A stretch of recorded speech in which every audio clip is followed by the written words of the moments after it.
반갑습니다. 한 주간도 건강한 모습으로 보게 되어서 감사합니다. 요새는 모여서 예배 드리는 것이 얼마나 귀중한 것이었고, 우리가 그냥 습관처럼 가서 교회에서 예배 드리고 모일 수 있었던 것들이 하나님의 허락하심이었다라는 생각이 들면서 참 그 예배의 소중함에 대해서 다시 한번 이렇게 생각하는 시간이 되는 것 같습니다. 그리고 많은 사람들이 하나님께서 이 기간을 통해서 알곡과 축정이를 거르지 아니하나 뭐 이런 생각을 말들을 많이 하는데, 저는 막 그렇게 깊이까지 가고 싶지는 않고, 하나님께서 이 기간을 통하여서 우리 각자에게, 우리 몸이 분명히 성전이라고 하나님 말씀하셨는데, 우리가 모이지 않고 흩어졌을 때 우리는 성전으로서 어떻게 살아가는지를 하나님이 보고 계시지 않나, 이런 생각을 좀 해보았습니다. 오늘은 그것과 너무나도 유사한 본문 말씀입니다. 야고보서 말씀인데요. 야고보서 2장 14절로 16절, 제가 제목을 행함으로 온전케 되는 믿음이라고 했습니다.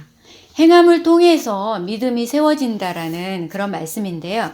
그래서 오늘 저자가 야고보서잖아요. 그래서 야고보가 썼다고 학자들이 이야기를 합니다. 야고보는 상당히 의로운 사도였기 때문에 사람들이 의로운 야고보라고 많이 불렀다고 해요. 그래서 이 야고보는 예수님의 이복 동생으로서 경건과 기도를 많이 사랑했던 자라고 합니다. 그래서 기독교 역사의 초기에 있었던 상황들을 보여주기 위해서 이 야고보를 썼다고 합니다. 그래서 여러분, 그 야고보서 1장 1절에 보면, 1장 1절에 보면 하나님과 주 예수 그리스도의 종 야고보는 흩어져 있는 12지파에게 문안하노라 라고 써져 있죠.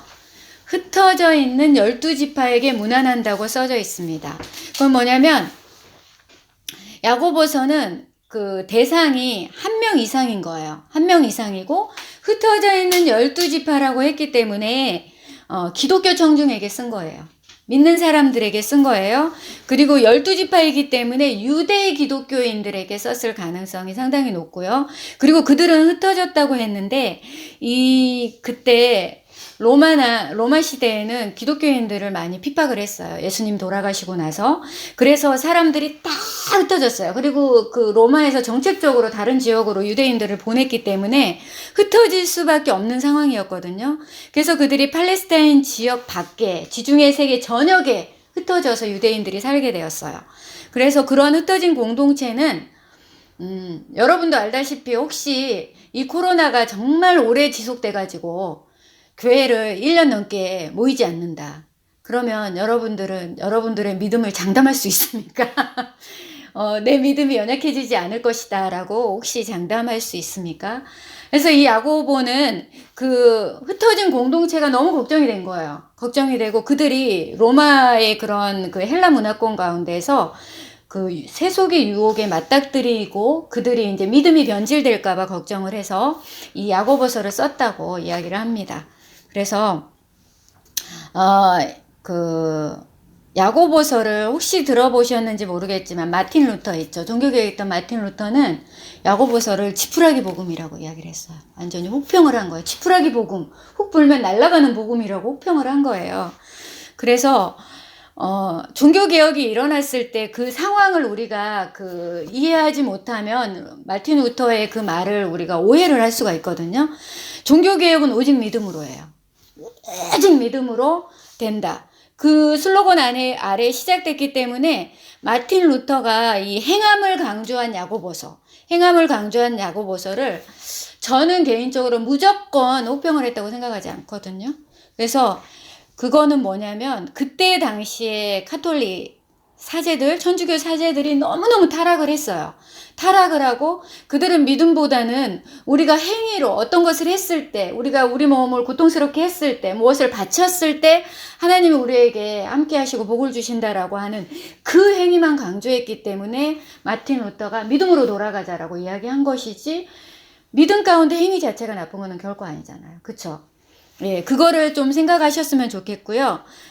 그래서 오늘 말씀에 야고보서를 이렇게 볼 때 진짜 그런 지푸라기 복음이 아니고요. 우리가 한번 살펴보기를 원합니다. 마태복음 2장 14절에 내 형제들아 만일 사람이 믿음이 있노라 하고 행함이 없으면 무슨 유익이 있으리요? 라고 말하고 있습니다. 예. 믿음이 있노라 하고 행함이 없으면 유익이 없다고 말하고 있습니다.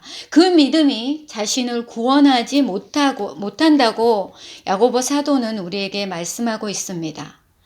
여러분, 말로만 믿음이 있다고 강조하는 사람들을 향해서 경고하고 있거든요. 그러니까 믿음의 본질에 대해서 이제 설명을 하는데, 참된 믿음은 거듭남을 수반해서 생겨나는 그리스도인들의 생활과 행동에 변화가 따라야 된다는 것입니다. 그래서 거듭났다고 하는데 변화되지 않는 믿음은 피상적인 거예요. 피상적인 믿음이고 그것은 참된 믿음이라고 할 수 없습니다.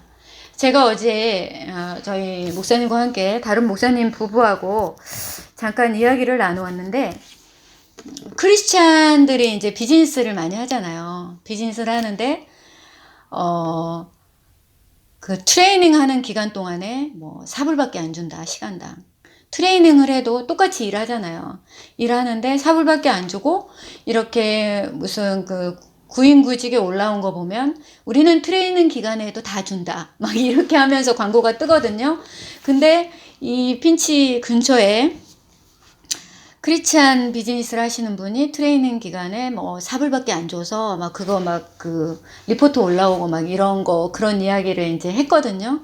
그렇게 하면서, 근데 그분들이 교회에서는 다 권사님이고 안수 집사님이고 신학도 하신 분이고 이렇고 같이 이야기를 하면 그렇게 큰 믿음을 가진 사람이 없어요.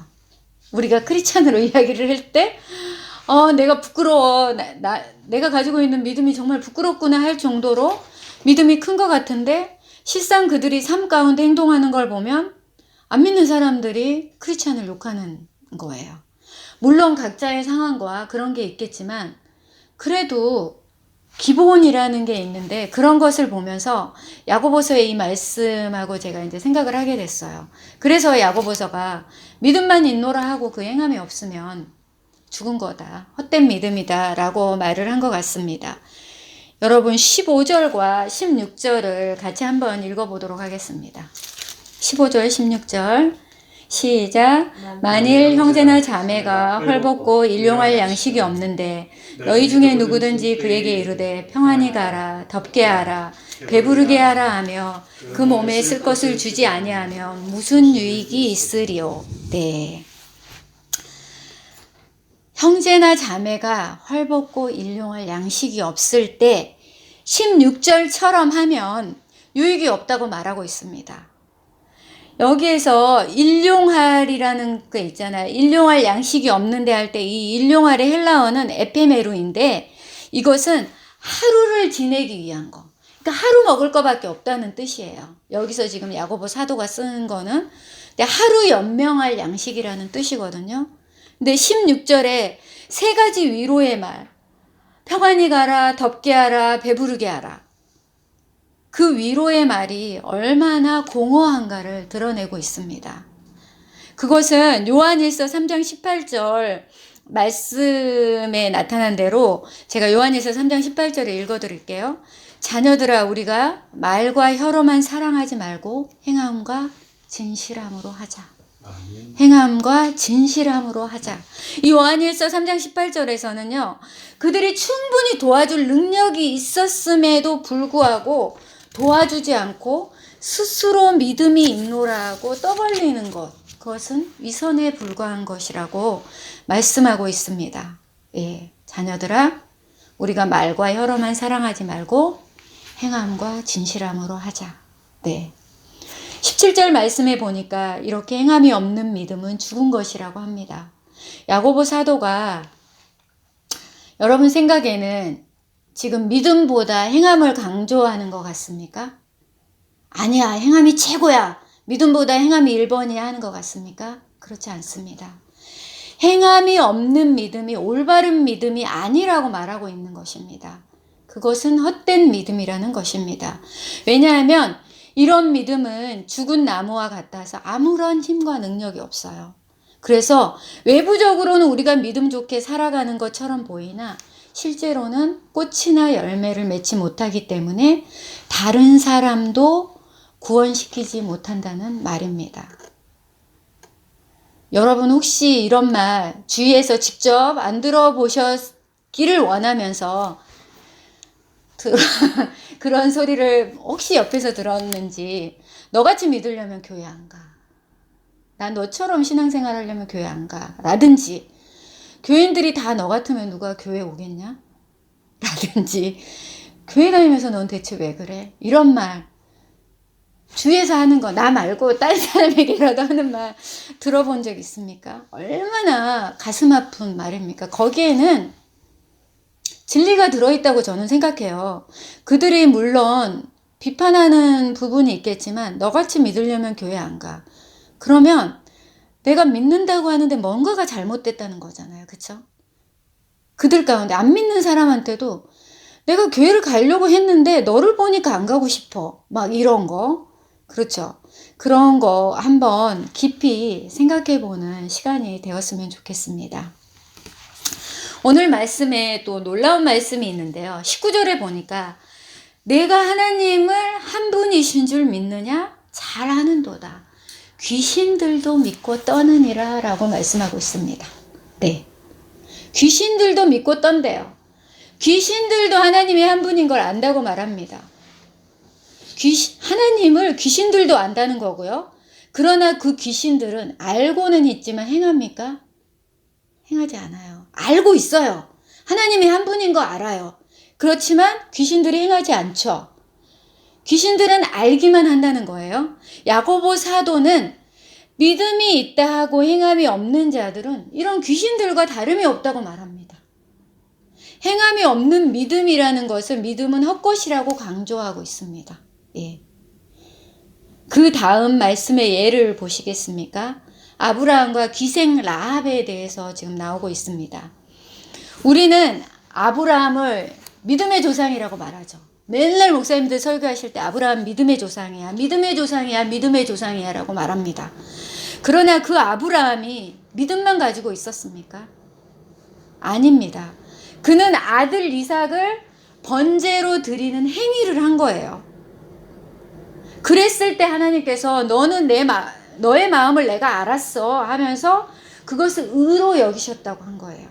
그리고 아브라함을 나의 친구라고 말씀해 주셨습니다. 기생 라합을 보십시오. 기생이에요. 기생은 창녀입니다. 몸을 팔아서 생활을 하는 여인입니다. 라합은 이스라엘 백성들이 어떻게 광야 생활을 했으며 그들의 하나님이 여러 많은 민족들을 어떻게 물리쳤고 가나안 땅으로 들어오는 것을 듣고 알고 있었어요. 그래서 그들의 하나님을 이 라합은 믿게 된 거예요. 근데 그 라합이 믿음에만 그쳤습니까? 자신의 목숨을 걸고 이스라엘 정탐꾼 2명이 들어왔을 때 그들을 다른 길로 도망가게 도와주었어요. 라합이. 목숨을 건 믿음의 행위거든요. 어떻게 보면 자기 민족을 국가를 배신하고 이스라엘 민족을 도와준 거예요. 근데 라합에게는 그 믿음이 있었고 하나님이 그렇게 하실 걸 믿었기 때문에 그리고 나서 그 믿음에 합당한 행동을 한 거예요. 목숨을 건 믿음의 행위를 한 것입니다. 우리가 먼저 본 아브라함도 하나님께서 이삭을 살리실 것이라는 믿음 가운데 순종하지 않았을까요? 예. 오늘 말씀을 보면서 여러분은 믿음과 행위에 순번을 매길 수 있습니까? 믿음이 1번이야. 행위가 2번이야. 순번을 매길 수 있습니까? 그것을 따로 떼어놓을 수 있다고 생각하십니까? 따로 떼어놓는 순간 죽은 믿음, 죽은 행실이 되는 것입니다. 네. 오늘 본문 내용은 믿음에 대해서 그리고 의롭다고 하는 칭의에 대해서 행함에 대해서 말씀하시는데요. 꼭 다른 성경의 본문들과 막 대화를 하면서 디베이트 하는 것 같은 느낌이 드는 오늘 본문인데요. 여러분 갈라디아서 2장 16절을 한번 찾아보겠습니다. 고린도 전후서 다음에 갈라디아서가 있고요. 2장 16절 한번 읽어보도록 하겠습니다.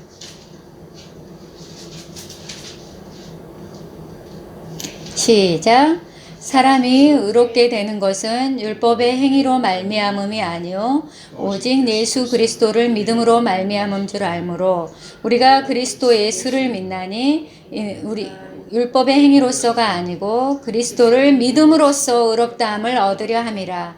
율법의 행위로서는 의롭다함을 얻을 육체가 없느니라. 아멘.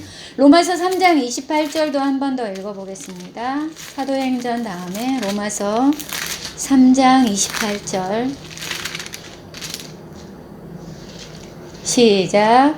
그러므로 사람이 의롭다 하심을 얻는 것은 율법의 행위에 있지 아니하고 믿음으로 되는 줄을 우리가 인정하노라. 이 말씀들을 보면서 여러분은 야고보서 말씀과 정반대의 말씀으로 생각하십니까? 예. 이거는 야고보서 오늘 본문의 2장 14절과 14절로 21절, 특히 18절 말씀을 통해서 야고보서가 꼭 사도 바울과 대화하는 것처럼 쓰여져 있는 것을 볼 수 있습니다. 그러나 여러분, 야고보는 바울을 반박하기 위해서 이 글을 쓰지 않았습니다. 오히려 우리는 세속적 사회의 가치가 혹시 가난한 자들을 소홀히 여기지 않을까 하여 야고보가 바울의 주장에 제한을 가하고 있는 것으로 보아야 합니다. 청중은 세속의 로마와 헬라의 세속 문화를 받아들이는 위험에 처해 있는 그때의 상황이었습니다. 하나님의 경륜 속에서는 우리 크리스찬 모두는 주는 자입니다. 주는 자. 모두가 서로를 돕도록 부름받은 도구이고 하나님 자신이 이 도구를 통해서 공급하십니다. 종종 사람들은 이 행함을 형식주의로 이끄는 나쁜 것으로 여길 수 있습니다. 그러나 행함은 결코 나쁜 것이 아닙니다. 우리는 마치 행함이 믿음이나 그리스도인들을 위한 하나님의 뜻과 모순되는 것처럼 여기면서 선행과 믿음을 분리시키려는 그런 마음을 갖는 것은 지양해야 합니다. 우리는 하나님의 심겨진 말씀과 능력으로 걸으면서 우리가 하나님의 것임을 확인하고 또한 확신을 가질 수 있습니다. 행함이 구원할 수 없는 것이, 행함으로 우리가 구원받을 수 없어요. 그것은 사실이지만, 그러나 여러분, 일반적으로 열매로 그 나무를 알 수 있습니다. 그 열매를 보고 그 나무가 건강한 나무인지 그렇지 않은 나무인지 알 수 있다는 사실입니다. 우리는 살아갈 때 힘든 사람을 보면 마음이 아픕니까? 많은 사람이 그런 마음 갖습니다. 그러나 그들에게 따뜻한 말 한마디를 건네며 물 한 잔을 대접하는 것은 예수님은 자신에게 하는 것이라고 한다고 말씀하셨습니다. 여러분은 선교지에 있는 선교사님들에게 빚진 마음이 있습니까? 많은 사람이 그런 마음 가질 수 있습니다. 그러나 오늘 하루 커피 한 잔을 아끼며 선교지에 보내십시오. 하나님 나라에 하는 것입니다. 배고파하는 자를 돕고자 하는 마음이 있습니까? 많은 사람이 갖는 마음입니다. 우리는 우리의 기호식품을 줄이면서 그들을 도울 수 있습니다. 하나님의 자녀라고 여러분 믿습니까? 믿음에서 끝나서는 안 됩니다. 하나님의 자녀로서의 행동을 같이 해야 합니다. 야고보 사도는 흩어진 유대인들이 세속에 물들지 않고 하나님의 뜻에 따라 믿음의 열매를 보이도록 이 글을 써서 권면하고 있습니다. 오늘날 우리에게 호소하고 있습니다. 평안할 수 없는 상황 가운데 있는 자들에게 그저 평안하라 하지 말고 추운 자들의 상황 가운데 있는 자들에게 그 상황 생각하지 않고 너는 가서 덥게 하라 그렇게 말하지 말고 양식이 없어 배고픈 자들에게 배부르게 하라 그렇게 무책임하게 말하는 그리스도인들이 되지 말라고 말하고 있습니다. 우리가 조금 더 섬세하고 세심한 그리스도인들이 되기를 소망합니다. 예. 제가 필리핀에 있을 때 이야기를 하나를 해드리고 예, 말씀을 마치려 합니다. 저희가 필리핀에 있을 때 저희는 이제 의료 선교 사역을 했고 많은 선교사님들을 돕는 사역을 했기 때문에 부한 선교사님과 가난한 선교사님들을 모두 섬기는 일을 했습니다. 근데 이제 다른 사람들은 알 수 없지만 저희는 그런 부분을 이제 계속 이야기를 하고 방문을 하고 하니까 쉽게 알 수 있었습니다. 근데 이제 그 중에 선교사님 가정 한 분이 이제 한국에서 후원자도 별로 없으시고 아이들 둘 데리고 조카들 데리고 이제 있으면서 선교하시는 선교사님이 있었는데 어느 날 그 선교사님 사모님이 저희 집에 와가지고 이야기를 하는데 딸이 저희 막내보다 2살 많나? 이제 그랬던 것 같아요. 근데 뭐 이야기를 하다가 딸이 이제 그 때가 돼서 생리를 한 거예요. 생리를 하면 다른 집은 막 그 꽃도 사주고 향수도 사주고 막 선물해 주잖아요. 근데 이 사모님 저한테 와서 필리핀의 생리대가 너무 비싸다는 거예요. 엄마랑 딸이랑 하는데 그게 너무 부담스럽다는 그 말을 하는 거예요. 그래서 내가 그냥 너무 이제 마음에 걸리고 너무 마음이 아픈 거예요. 그래서 이제 그거를 제가 어떻게 받아들였냐면 하나님께서 이 선교사님 가정을 이렇게 좀 돌아보라는 마음을 나에게 주시기 위해서 사모님이 이렇게 와서 말씀을 하시나 보다. 그런 말을 쉽게 할 수 없는데 하셔서 그래서 이제 그때부터 이제 저희 가족이 이제 그 선교사님 가정을 이제 섬기기 시작한 거예요.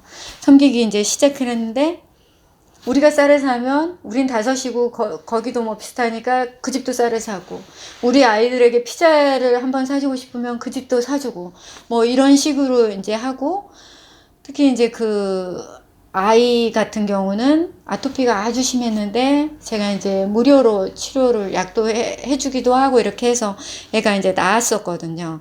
그래서 이제 저희는 왜냐면 그게 그런 거 이제 하나님의 음성으로 이제 민감하게 받은 거였거든요. 근데 이제 그때 제가 어떤 마음이 들었냐면 그 반대로 정말 부자인 선교사님이 있었어요. 아이들까지 차가 있고 그리고 이제 한번 기독교 방송에 이렇게 나가니까 정말 많은 후원자가 있으시더라고요. 그러면 그 제 생각에는 그것들을 좀 나눴으면 하는 마음이 있었어요.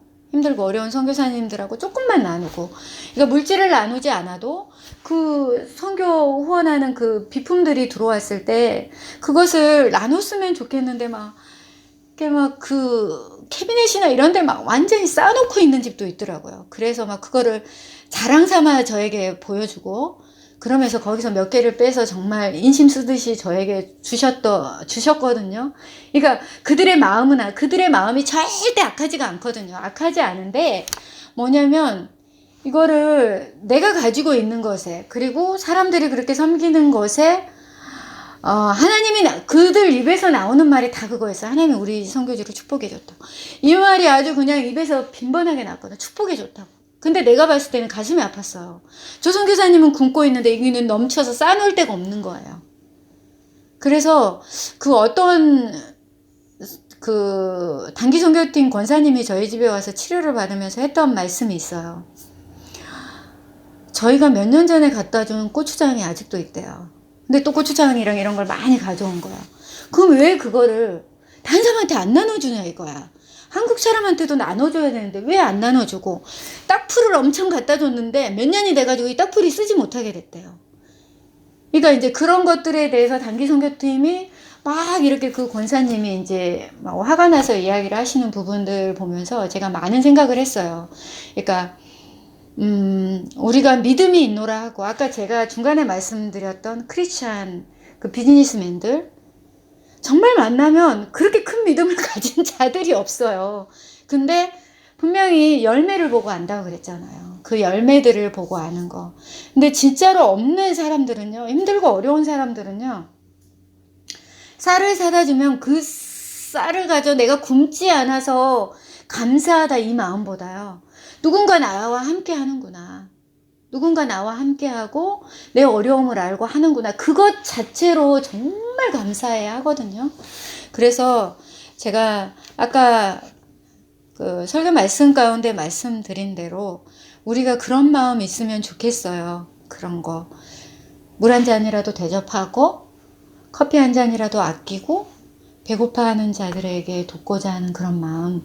여기 있으신 분들은 제가 다 그렇게 살고 있다라는 것을 알고 있으니까 더 이제 이렇게 이야기하는 거예요. 다 여기 앉아 계신 분은 뭐 다 그렇게 하고 있어서 너무 감사하고 하나님 기뻐하실 거라 생각을 하는데, 우리가 어떻게 살아야 할지 더 깊이 한번 생각해 보는 시간이 되었으면 좋겠습니다. 하나님은 오늘도 우리에게 신앙의 균형을 맞추기를 원하십니다. 예. 말씀하고 지금도 말씀하고 계시거든요. 그렇게 하고자 하는 마음이 우리들 가운데 있으니까 그렇게 하는 우리가 되기를 소망합니다. 예.